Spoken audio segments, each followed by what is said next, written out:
Oke, berikutnya alur pakan ini kalau dari gambar yang dijelaskan ini dari gudang, ini alur pakan ini kan yang sudah dicampur ya dari proses manufacturing sebelumnya. Stoknya itu kan sudah bertambah dan tersimpan di gudang. Kemudian dari gudang ditransfer ke kandang. Itu menggunakan harga transfer. Nah, dari gudang ke kandang ini dia bisa pakai fitur transfer stok antar cabang. Kemudian kalau dari gudang ke plasma itu harga penjualan, artinya ini nanti diinputnya dari penjualan. Dan plasma ini dibuat sebagai customer atau member dari CV Aryasa ini. Seperti itu. Nah, mungkin bisa saya ulang jelaskan.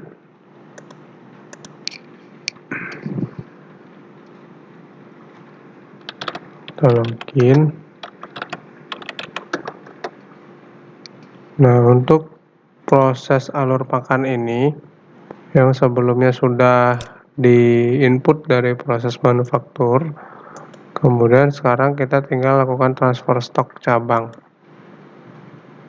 Nah, contohnya dari gudang ke kandang. Setelah itu dicari barangnya, kan pakan campur, stok akhirnya 70, misalkan ditransfernya 10 kilo. Nah, ini kalau memang tidak ada penjualan, nanti bisa disetting ya harganya, atau dienolkan saja juga tidak masalah sebenarnya. Seperti itu. Kemudian dilakukan proses simpan. Maka secara stok nanti pakan ini dia akan ditransfer ke kandang, dari gudang ke kandang sejumlah 10. Begitu. Lalu yang ini yang ke plasma ini harga penjualan nanti inputnya dia dari penjualan. Nah, dari sini. Cuma nanti membernya nanti ya kita bisa tambahkan, kita buat baru. Sorry, sudah ada atau belum ya? Belum ya. Bisa kita buat baru. Misalkan plasma.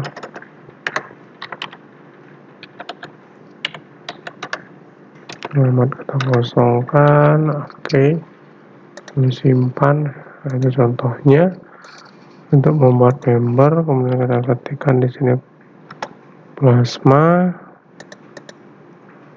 Nah, seperti itu. Kemudian kita tinggal input pakan campur. Misalkan ini harga jualnya belum kita set ya, mungkin harga jualnya kita bisa set 15.000. Kemudian harga quantity mungkin 20 kilo. Seperti itu. Lalu ini tinggal diklik tombol bayar. Nah, sekarang dari plasma ini pembayarannya apa? Tunai atau kredit atau transfer. Nah, di sini ada pilihan pembayaran. Misalkan tunai, enter. Kalau mau pakai fitur stroke bisa dicetak, tapi kalau tidak klik no. Oke, secara stok dia sudah otomatis berkurang. Kita coba cek.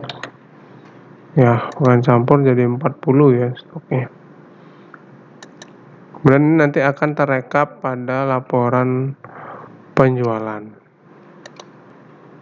Kayak gitu. Seperti itu ya. Kemudian untuk alur telur.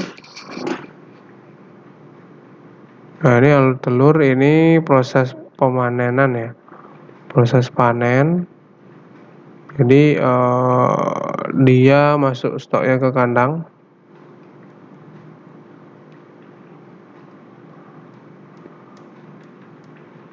kemudian ditransfer ke gudang telur gitu.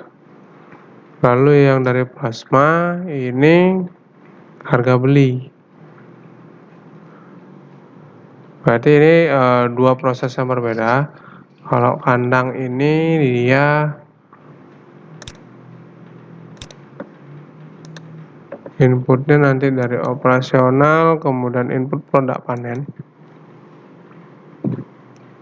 Nah, di sini kita bisa klik tombol baru. Nah, kemudian ada pilihannya dari kandang disimpan kemana? Mungkin ke gudang gitu ya contohnya. Kemudian kita pilih barangnya atau produknya apa. Misalkan telur grade C. Panennya ada 300 butir pieces.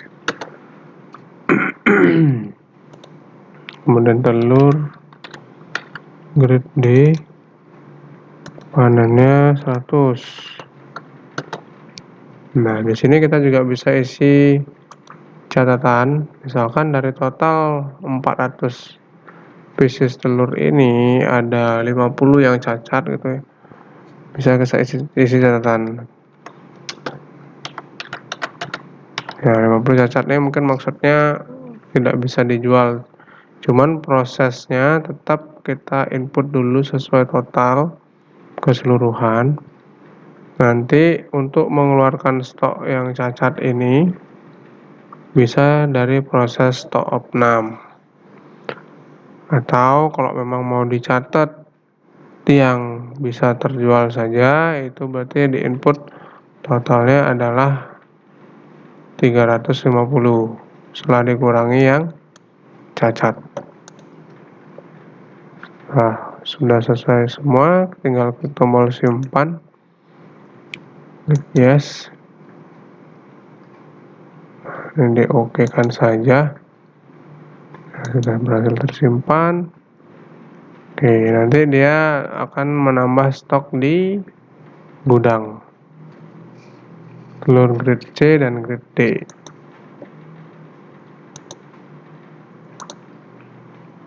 Nah, seperti itu ya. Ini dia detailnya kalau mau dilihat. Nah, ini contoh inputan yang sudah pernah saya lakukan. Nah, kalau dari sini dia inputannya tidak ada harga belinya ya, karena proses panen. Nanti yang kedua ini dari plasma harga beli. Berarti nanti inputannya adalah dari pembelian. Nah, plasma ini dianggap sebagai supplier juga dia. Nah, kalau memang belum ada, kita bisa tambahkan.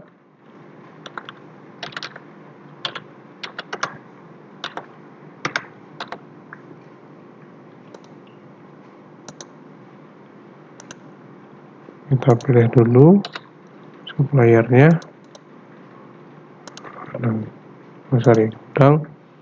Gudangnya dipilih, stoknya mungkin mau masuk mana, mau masuk gudang gitu ya, misalkan telur grade A mungkin misalkan 10 contoh aja. Dan harga beli misalkan satu butirnya karena grade A mungkin sedikit mahal 1.300 misalkan. Harga jual kita bisa langsung setting misalkan 1.500 atau 2.000 gitu misalkan. Mungkin kalau ada lagi grade B 100 gitu. Harga belinya ini karena grade B mungkin lebih murah. Harga jual mungkin sekitar 1.900 gitu ya. Nah, itu di sini bisa pilih tipe pembayarannya sama seperti sebelumnya, mau tunai atau kredit. Kalau tunai ya dipilih tunai. Kita simpan.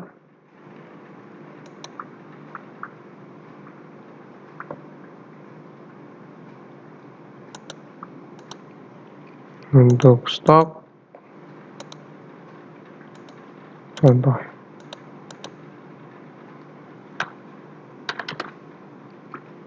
dia nanti akan otomatis bertambah. Misalkan kita cek di data barang tadi, gudang tadi grade C dan D itu kita ada input dari panen ya. Nah ini dia, telur grade C gudang ya, grade C gudang sebentar.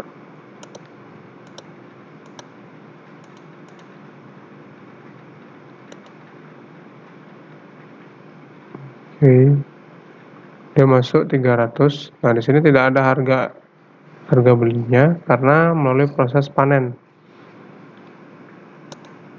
Ini juga telur grade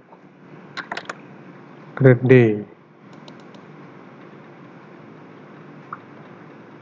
Ini 100. Ini yang tanggal 13, ini tanggal 4. Sebelumnya ada proses percobaan, saya input, dia sudah berhasil masuk. Lalu kalau misalkan telur grade A tadi, nah ini ya dari plasma, nah dia ada harga belinya. Karena melalui proses pembelian. Nah nanti setelah stok ini masuk semua, gambar berikutnya, sorry saya close tadi. Alur berikutnya adalah penjualan. Nah penjualannya ya sama seperti sebelumnya, itu tetap dari sini, dari penjualan. Tinggal dipilih customernya mau jual ke siapa, misal ke Jero Ayan misalkan. Lalu kita input yang mau dijual apa, telur grade A gitu ya, 100 gitu misalkan. Lalu dibayar kredit mungkin contohnya, enter, pilih terminnya dulu, 1 minggu gitulah, lalu simpan. Itu contohnya. Secara stok dia juga akan otomatis sudah berkurang. Kemudian ini biaya produksi terdiri dari biaya pakan, biaya obat, dan vitamin, biaya X-ray. Nah, ini tadi sudah kita sebelumnya sudah input juga, contoh berikan contoh untuk input itu dari biaya pemeliharaan hewan, ayam all day chicken itu ya, yang dirawat selama 6 bulan. Kemudian nanti bebannya atau costnya itu dibagi selama 18 bulan. Itu dari ayam dalam pemeliharaan terbentuk investasi ayam produktif ya, yang ini ya, diamortisasi selama 18 bulan. Ini awal.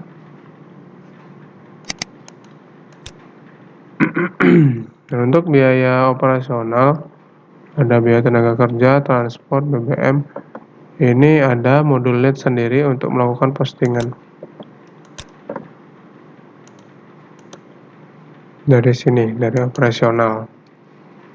Nah, ini kita buat baru, kita sesuaikan tanggalnya, misalkan yang tanggal kemarin yang kita belum input, di sini kita bisa sesuaikan. Lalu tinggal pilih akun bebannya, misalkan biaya transportasi, bentar ya. Oh ini biaya transportasi gudang gitu. Jumlah misalkan kemarin 50.000, sumber dananya dari mana, apakah dari uang kas atau dari bank transfer. Kalau ambil dari uang kas, dipilih tunai, keterangannya bisa diisi, contohnya mungkin bensin, pickup gitu misalkan. Klik tombol simpan. Nah, maka biaya operasional untuk transport ini dia akan tersimpan nanti di tanggal 12. Oke, setelah biaya operasional di input itu kita bisa cek laporan keuangan itu dari menu cetak laporan, kemudian laporan keuangan. Nah, di sini pilihannya ada laba rugi.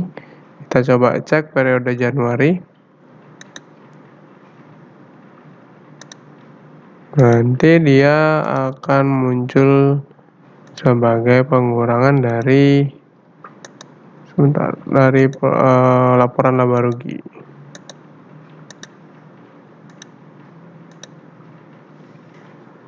Nah, total penjualan yang kita sudah input yaitu 2.045.000. Kemudian ini jika ada diskon dia akan ada nilai, kemudian jika ada retur dia akan ada nilainya. Setelah itu dikurangi diskon dan retur, dapat total pendapatan dari penjualan. Kemudian di bawahnya ada total harga pokok penjualan. Nah, ini bersumber dari telur yang kita beli dari plasma. Nah, kemudian setelah dikurangi itu menjadi laba kotor. Lalu ada pengurangan dari biaya operasional tadi seperti biaya transport dan biaya pemeliharaan. Nah, biaya pemeliharaan inilah yang tadinya kita input proses amortisasi ya dari beban pemeliharaan selama 6 bulan itu, kemudian kita amortisasi garis lurus selama 18 bulan dari periode yang sudah kita tentukan. Setelah itu terdapatlah laba bersihnya sejumlah ini, 678.388. Oke, sekian kurang lebih alur program. Jika memang ada kekurangan nanti bisa disampaikan, atau jika ada pertanyaan juga bisa disampaikan. Oke, sekian, terima kasih.